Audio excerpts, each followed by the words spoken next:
My name is Michael. I'm a 35-year-old divorced man. Due to various connections, I ended up working at this company, but on my first day, something unexpected happened. I bumped into my ex-wife, Jessica, whom I had married 10 years ago. Life with Jessica was quite challenging in many ways. Well, honestly, it had been tough even when we were dating. Wait, Michael, is that you, Michael?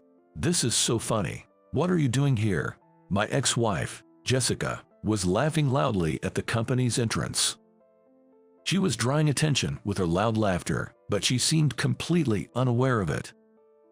I couldn't help but smile wryly at her, still not minding the time and place at the age of 35. Despite our rough breakup, I was surprised she could talk to me so nonchalantly, but I tried to act mature. Yeah, long time no see. Actually, I started working at this company, and today is my first day. Are you working here as an employee, Jessica? I decided to confirm just in case. Then Jessica looked very pleased with herself. That's right. I'm currently a temp worker, but I'll be a full employee soon. Speaking of which, didn't someone have a wife and then became unable to work? Oh, those were tough times. Her words brought back bitter memories for me. I married Jessica when I was 25, and she was the first girlfriend I ever had in my life, having been unattractive before. We met at a mixer that I was almost forced to attend by my coworkers, which Jessica also attended. I thought she was incredibly cute, someone who could be mistaken for a celebrity. Looking back now, I think it was foolish, but it was love at first sight for me. Michael, are you not much of a talker? Sitting next to Jessica after switching seats, she gave me a kind smile as I became too nervous to speak much. No, it's not that. I just don't get used to places like this and get nervous. As I stumbled over my words, Jessica nodded and responded seriously. I get what you mean. People often think I'm used to mixers, but meeting new people always makes me nervous too. I was surprised by Jessica's words. I really thought Jessica was used to mixers. She seemed like someone who could talk to anyone without getting nervous, and that must have been apparent on my face. Jessica gave her eye smile and teased me. You thought I got used to mixers, didn't you, Michael? Since she hit the nail on the head, I decided to confess. Sorry, I did think that. I was worried she might get angry, but Jessica just laughed. But you're honest, Michael. When I bring this up, most people say they didn't think that at all. I appreciate someone who's straightforward. With those words from Jessica, I fell head over heels in love. We exchanged contact information then and there, and started messaging each other little by little after the mixer. I remember being very careful with every single word in my messages. I often sought advice from my younger brother Ethan, who lived with me. Just reply normally, you'll be fine. Don't overthink it. Ethan and I lost our parents in an accident when I was in college and he was in high school. I'm a quiet type who's not good at socializing, while Ethan is outgoing and good at it. Though we're different in personality, we got along well. Michael, hi, you must be tired from work, but would you like to go to a movie on your next day off? I was so happy when Jessica sent me that message. I quickly agreed and asked Ethan to help me pick out an outfit. On the day of the movie, I was nervous from the morning, and Ethan laughed a lot at me. Sorry to keep you waiting. Did I make you wait? Even though it was before our meeting time, Jessica ran up to me, looking apologetic when she saw me. Not at all, it's fine. I'm sorry for making you run. I've been looking forward to today. I feel the same way. All right, let's go then. We immediately headed to the cinema and enjoyed the movie. It was a popular action movie at the time. The Hollywood actor playing the protagonist was incredibly cool, and despite it being fiction, I admired how he heroically came to the heroine's rescue in times of crisis. After the movie, we continued to talk about our thoughts on it even as we went to have lunch. Once lunch was over, we strolled around the shopping mall where the cinema was located. We had planned to part ways in the evening because she had other commitments that day. Thank you for today. I had a great time. Let's do it again if you're up for it. When Jessica said that, I gathered my courage to confess my feelings to her. We have known each other for long since we met at the event, but I've come to like you, Jessica. Would you consider dating me? My voice was trembling, and so was my body. It wasn't a cool confession you'd see in dramas, but it was the best I could do. Jessica was attractive and popular, so I confessed, expecting to be rejected. Really, if you're okay with me, I also want to be your girlfriend. To my surprise, she accepted my confession. I felt like I had used up a lifetime's worth of luck in that moment. Really with me. I was so shocked that I kept asking Jessica for confirmation. Every time I did, she laughed joyfully, looking absolutely adorable. I was overjoyed that someone like me could date Jessica. Then, I am so happy to become your girlfriend. Waving goodbye to Jessica as I walked her to the station, I returned home grinning from happiness, to Ethan's apparent dismay. At this point, you might think I was lucky to be dating such a nice girl. I thought so too, but about 3 months into our relationship, Jessica's attitude started to change. Hey, can you pick me up today? I think I can leave by 5 p.m. We can go on a date. I started receiving messages like this out of the blue more frequently. I was a working adult too. During busy periods, I wasn't always able to meet Jessica's demands. Still, I made sure to get back to her during my lunch break. I remember always having to talk to her on the phone while eating my lunch because there was no time for text messaging. Sorry, Jessica, I'm really busy right now and can't find a time. I'll make it up to you when things calm down. When I said that, Jessica's mood soured significantly. What's more important to you, your work or me? It should be me, right? I never thought I'd hear such a cliché line in real life. I was quite surprised the first time she said it. You're important to me, Jessica, but so is my job. When I honestly replied, Jessica didn't seem pleased. What? Forget it then. I'm doing you a favor by dating you. She hung up in a huff. I sent apology emails, but Jessica kept ignoring them. I kept sending unanswered apology emails and making calls that she wouldn't pick up. I learned that if I didn't do this, Jessica's mood would only worsen. It's fine, I'll forgive you. Only after she said this, bought her an apology gift, and took her to her favorite upscale restaurant would her mood improve. This cycle repeated itself. By the way, Ethan, who didn't think highly of Jessica, had warned me. Don't always try to appease her. Any girl who asks you to choose between her and your job isn't worth it. Get a grip, bro. Unlike me, who struggled with dating, Ethan, with his handsome looks, had always been popular with women. Ethan's words, born from his experiences, carried weight. Maybe you're right, but she's my first girlfriend, and I just want to take care of her.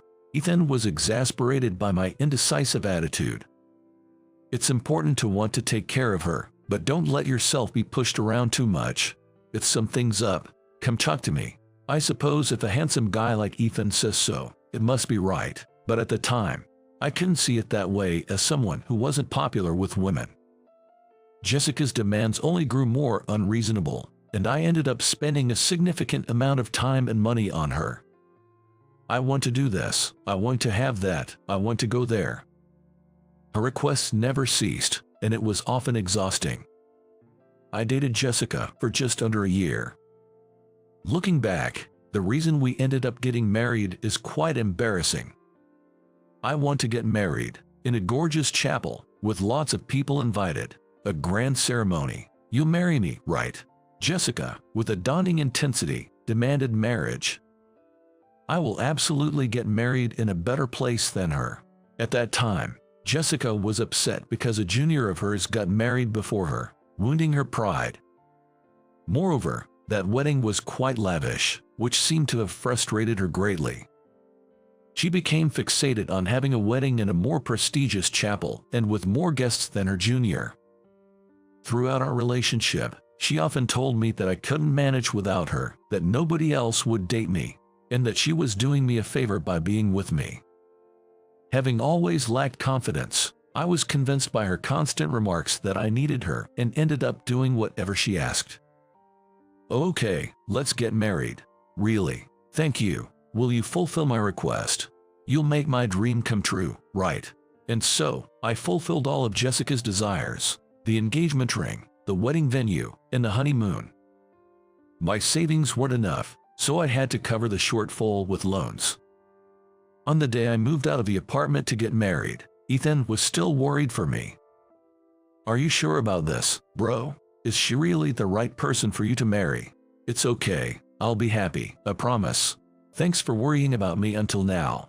I wanted to reassure Ethan, who looked concerned, so I made sure to smile. After the lavish wedding, about a month passed, and then, without discussing it with me, Jessica quit her job. I've always wanted to be a stay-at-home wife. I don't want to work hard anymore, so you'll have to do your best at work. Faced with her demand, I worked extremely hard. I did overtime nearly every night and took on any job available. All my efforts were to maintain our lifestyle with Jessica, but she complained about my late returns. How many times have I told you, which is more important, your work or me? When I came home late at night, I had to listen to Jessica's hysterical scolding, leading to many sleepless nights.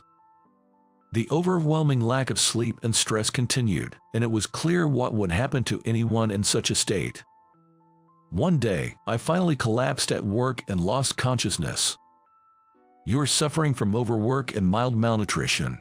It's dangerous to keep working like this. You need to be hospitalized. With a serious expression, Dr. Thompson scolded me, leading to my immediate hospitalization. Feeling relieved to be in the hospital, I fell asleep as if I had lost consciousness. The next day, I was awakened by Jessica's shrill voice. Hey, Michael, what are you doing? Get up and go to work. Jessica was peering down at me, screaming furiously. If you're not working, where's my money going to come from? What are you doing? I married you, so you better work hard for me. The nurses rushed over to stop Jessica due to her loud screaming. Are you his wife? Please stop. Can't you see how he looks? Now is not the time for this. The nurses were calm but firm in trying to pull Jessica away, who was resisting fiercely and screaming. I married this man. He should work for me for the rest of his life. The nurses managed to remove the rampaging Jessica from the room. I felt incredibly pathetic, but I couldn't stop the tears from flowing. It became painfully clear what I meant to Jessica. After 2 days in the hospital, I was discharged and went home. Jessica didn't come to the hospital when I was discharged. I was afraid to go home, thinking about Jessica's mood. I'm home. Sorry for making you worry. As I timidly entered the house, Jessica stood in the living room, arms akimbo. Now that you're discharged, you're going back to work tomorrow, right? You have some paid leave, but it doesn't cover everything. So make sure you handle it properly. As expected, Jessica was in a terrible mood, and I apologized profusely. The day after I was discharged, I tried to go to work. But for some reason, I couldn't make myself step out of the entrance. My legs just wouldn't move. Cold sweat broke out, and I struggled to breathe. Scared by the clear anomaly, I called out to Jessica with a trembling voice. Jessica, could you come here? Something's wrong with my body. What? What are you doing? Hey, aren't you supposed to be at work by now? Hurry up and go. Angry that I couldn't move, Jessica forcibly pushed me out of the entrance. The moment I was pushed out, I lost consciousness. Later, I learned that a startled neighbor had heard me collapse and called an ambulance, and when I woke up, I was back in the hospital. Jessica didn't come to the hospital, nor did she reply to my messages. I was hospitalized for just one night before returning home. I'm home. Jessica, are you there? Unlike before, Jessica wasn't standing in the living room. The furniture and appliances were gone, too. I stood there dumbfounded. For a moment, I even wondered if I had walked into the wrong house. Then, I heard a noise from the entrance and hurried over. Jessica was standing there. "Jessica, where have you been?" "The houses." Before I could finish, Jessica thrust a ring in front of me. Taking it reflexively, I saw it was a wedding ring. "What, Jessica, what is this? A divorce?"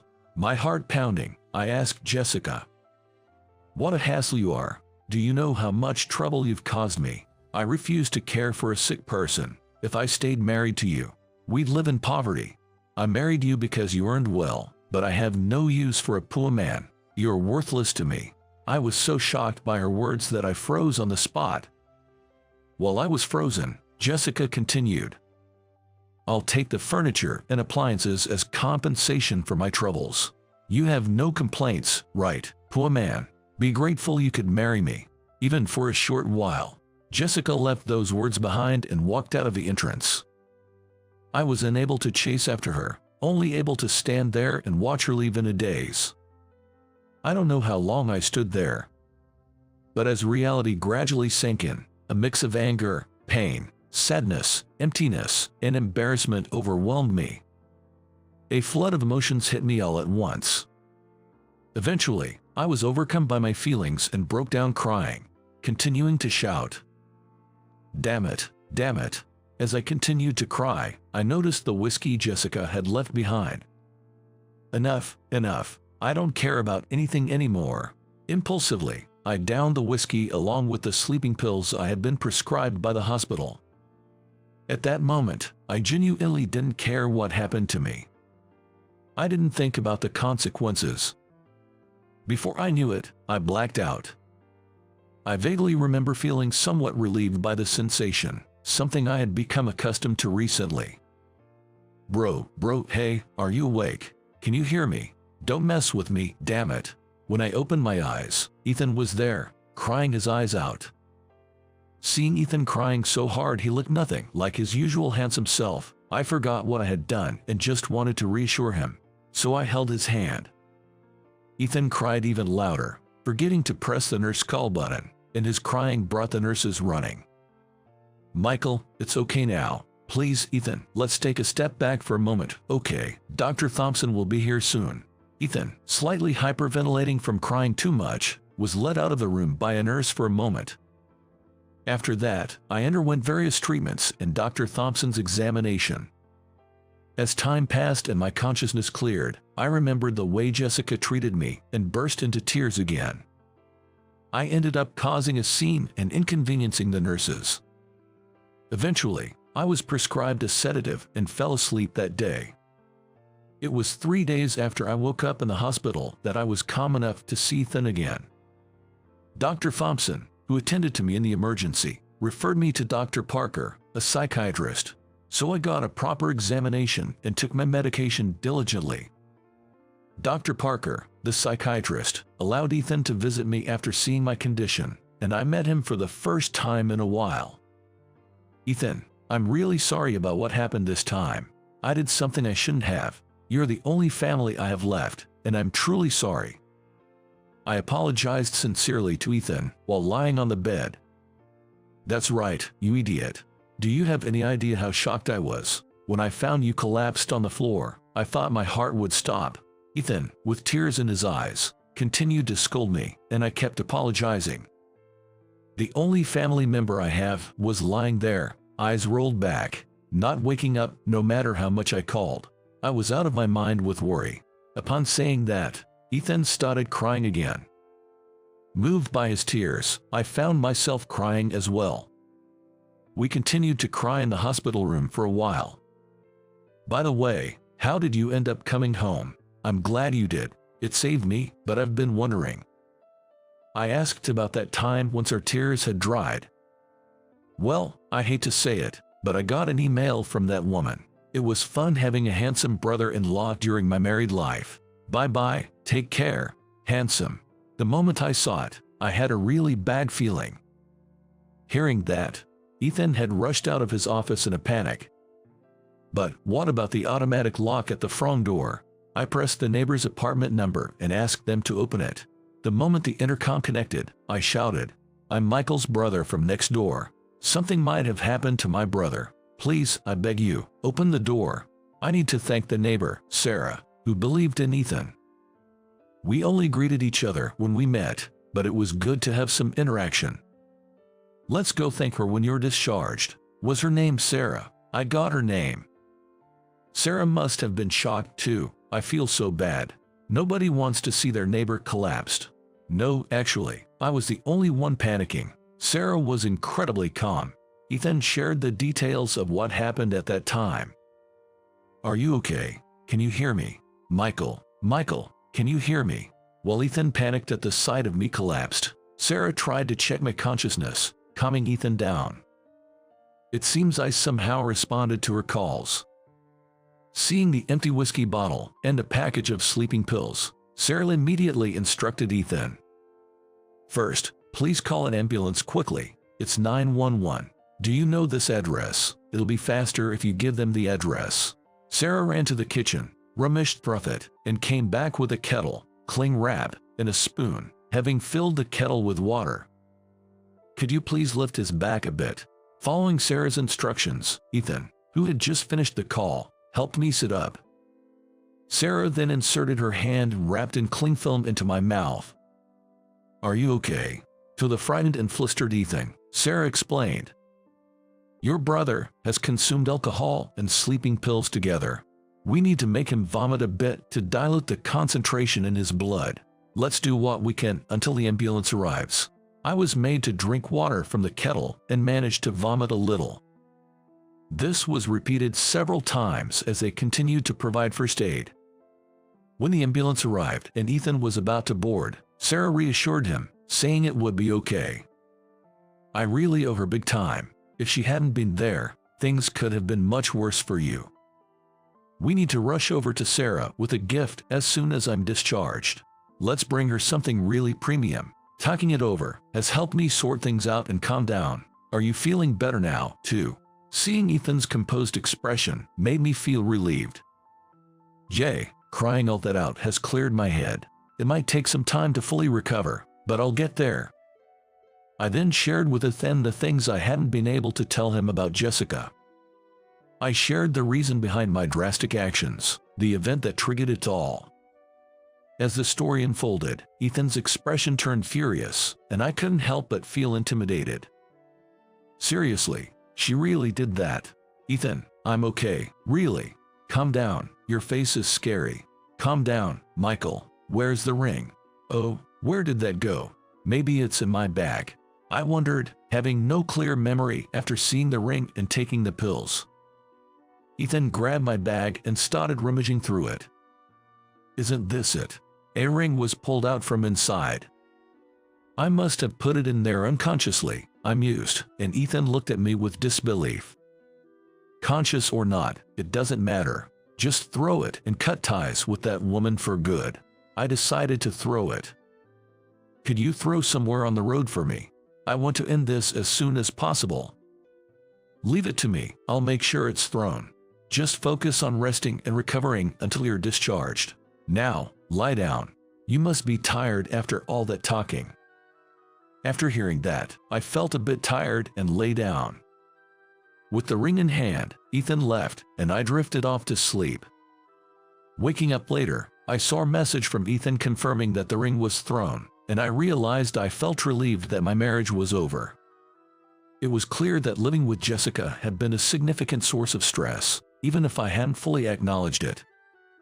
A few days later, I was happily discharged from the hospital. With the high-end sweets Ethan brought, we headed to Sarah's place. Oh, Michael, I'm so glad to see you've been discharged. Sarah exclaimed with tears in her eyes, and I couldn't help but tear up too. Thank you so much. I heard everything from my brother. I owe my life to you. We're truly grateful for saving him. Ethan and I expressed our gratitude together, and Sarah responded. As a nurse, I just acted on instinct. I'm just glad you're well now, especially after finding you collapsed at the entrance. I promise I'll never do anything like that again. I'll take better care of myself. Please, make sure you don't. Remember, you have a brother who cares deeply for you. Ethan nodded in agreement with Sarah's encouragement. Since I intended to continue living here, I thought it best to inform Sarah about my divorce from Jessica. Though you might have guessed from the incident, I've divorced my wife, so I'll be living alone from now on. But I'm not planning to move, so I hope we can continue to be good neighbors.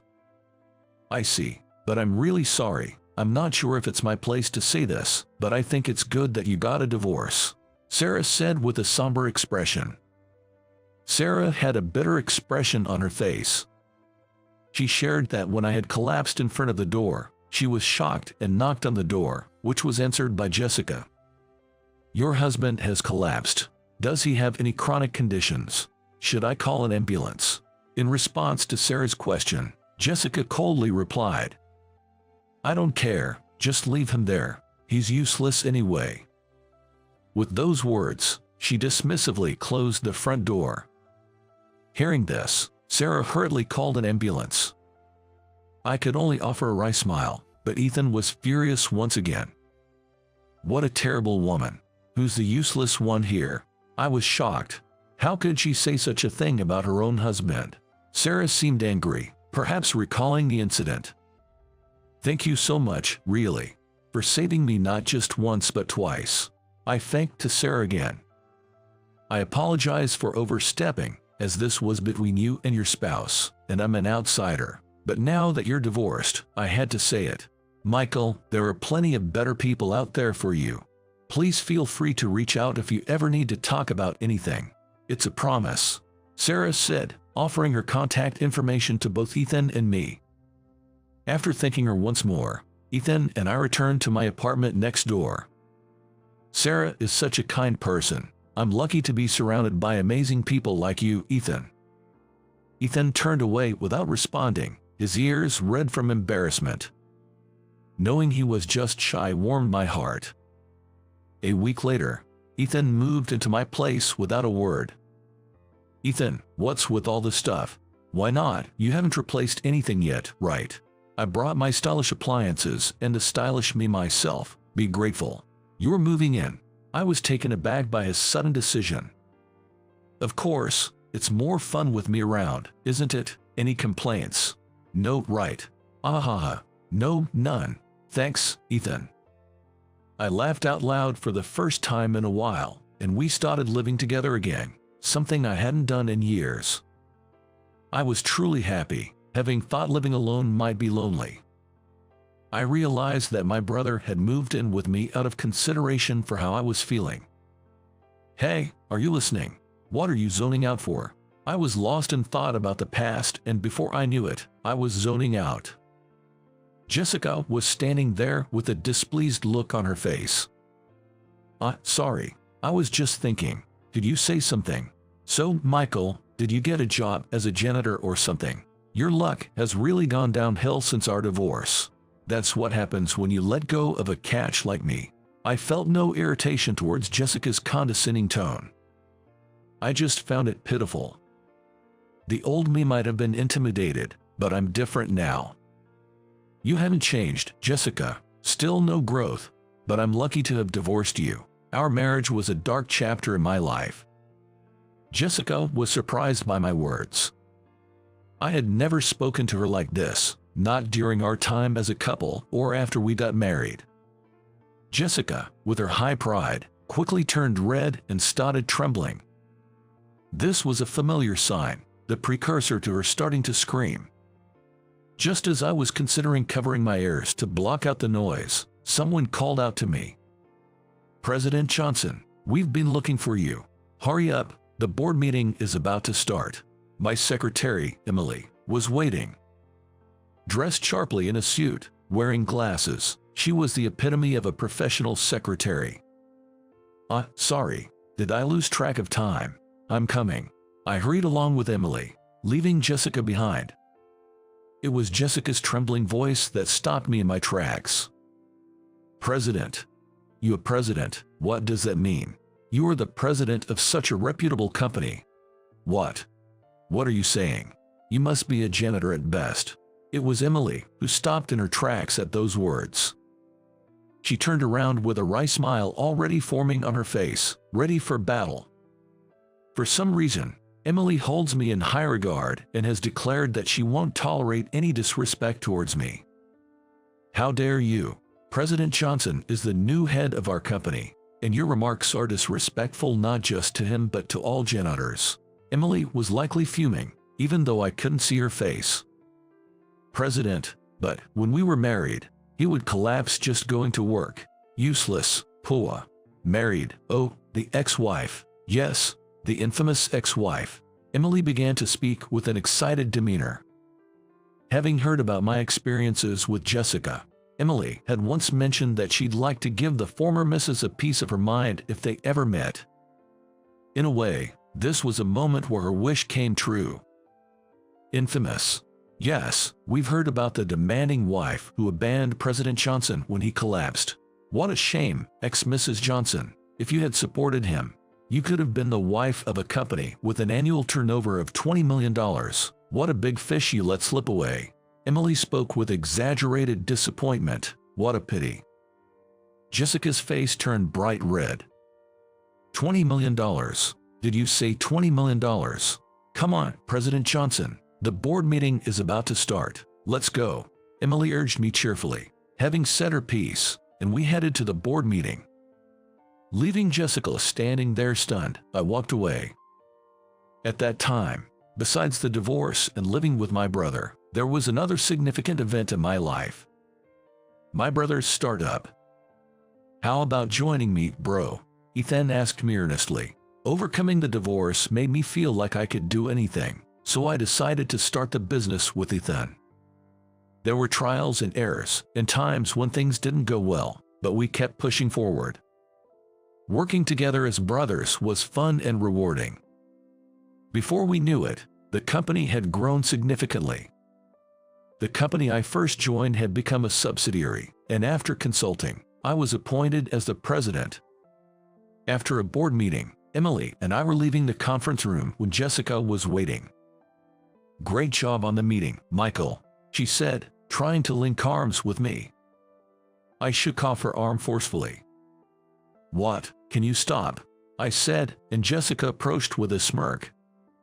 Michael, you're still single, right? Let's forget the past and start over. I'm still unmarried too, she suggested. Ethan's voice cut through just as I was getting fed up with Jessica.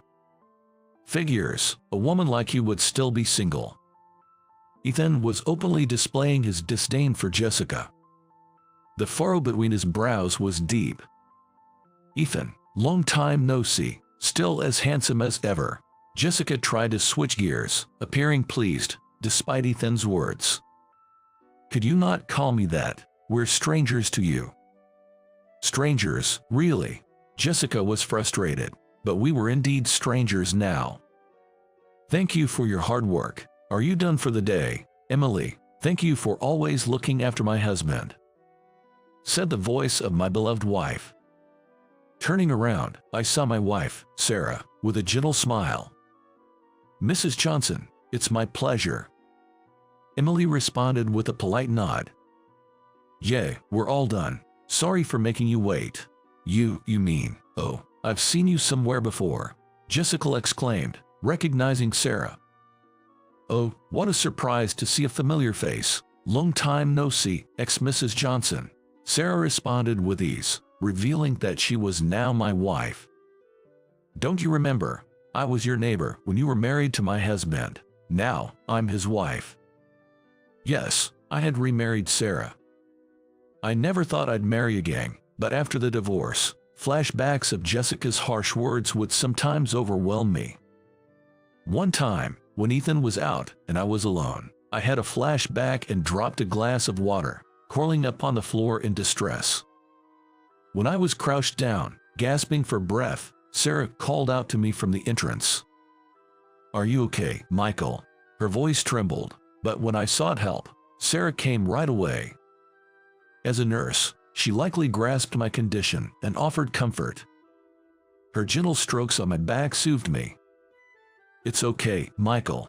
Can you tell me what's on your mind? She soothed me as I sobbed, sharing my thoughts. I'm just as Jessica said, worthless. I can't do anything right. That's not true at all. Don't listen to those who hurt you. You're not a bad person. You're kind and considerate, a wonderful person. Sarah comforted me as I continued to cry. Remember, there are people who care about you. Don't forget that. Take care of yourself." Sarah started crying, and when Ethan saw us crying together as we got home, he was shocked. After hearing why, even Ethan started crying. "I keep saying how important my brother is to me. Get it through your head already." Crying together is an embarrassing memory, but it's a precious one. Since then, I've had my moments of anxiety, but each time, Sarah and Ethan have been there to help me. I can thank the two of them enough for being there and speaking words of encouragement. After that, the three of us, including Sarah, started going out to eat more often, and I also spent more time out with just Sarah. I found myself naturally drawn to Sarah, but I was too shy to even confess my feelings. "Bro, you like Sarah, don't you?" Ethan said that, and I honestly opened up about it. "I do, but liking someone is scary. I feel like I'm going to get hurt again." Ethan, seeing how scared I was, told me. "Sarah is different. I'm absolutely sure of it. From what I've seen, I think Sarah is interested in you too." Encouraged by Ethan's mysterious confidence, as if saying to trust in how handsome he is, I confessed to Sarah. Sarah was surprised by my confession, but then, with a red face, she said, "I like you too. I'm really happy you said that, Michael." The joy I felt when Sarah said that is beyond words. When I told Ethan, he was really happy for me. After we got married, Sarah has been a huge support. Worrying about my health due to my late returns, she prepared stomach-friendly meals and made sure our home was a comfortable place to rest. Whenever I thank Sarah for everything she does, she just smiles. "I love you, after all. I want you to do what you love wholeheartedly. Seeing you lively and well makes me really happy. Please, make your and Ethan's dreams come true." I remember crying, thinking what an amazing woman I married. "You, homewrecker, flirting with someone else's husband." When Jessica started yelling, I firmly told her, "Please stop insulting Sarah. I won't allow you to say anything more about my precious wife." Following me, Ethan also raised his voice in anger. "I'm really glad you and my brother divorced. Sarah doesn't see my brother as just a wallet, unlike someone. I'm happy to have such a wonderful sister-in-law." As Ethan glared coldly at Jessica, she ran off with a frustrated look on her face. Later, Emily found out that Jessica had been causing trouble by flirting with male colleagues at work without doing any actual work. There were even cases involving married men that turned into messy situations. It seemed she was still causing trouble, so I requested her contract termination from the staffing agency. When her contract wasn't renewed, Jessica was furious and screamed in front of the president's office, but ended up just embarrassing herself and was taken away by security. Seeing no one oppose the termination, you can imagine what her attitude was like usually, Emily said, and I completely agree. She must have been incredibly disliked. Well, that's enough about her. What's important to me now isn't Jessica. Have a great day at work today. Sarah sends me off with a smile. Bro, let's work hard and make it big today. Ethan is always there to give me a push and pull me along when needed. President Johnson, keep it together. Look, you have another meeting. Emily may be scary when angry, but she respects me and follows my lead. And then there are the employees who work hard at the company. If any of my dear ones were to suffer, I'd want to help them with all my might. Just like Sarah and Ethan reached out and helped me when I was struggling. I strongly feel that I want to be someone who can save those who are hurt.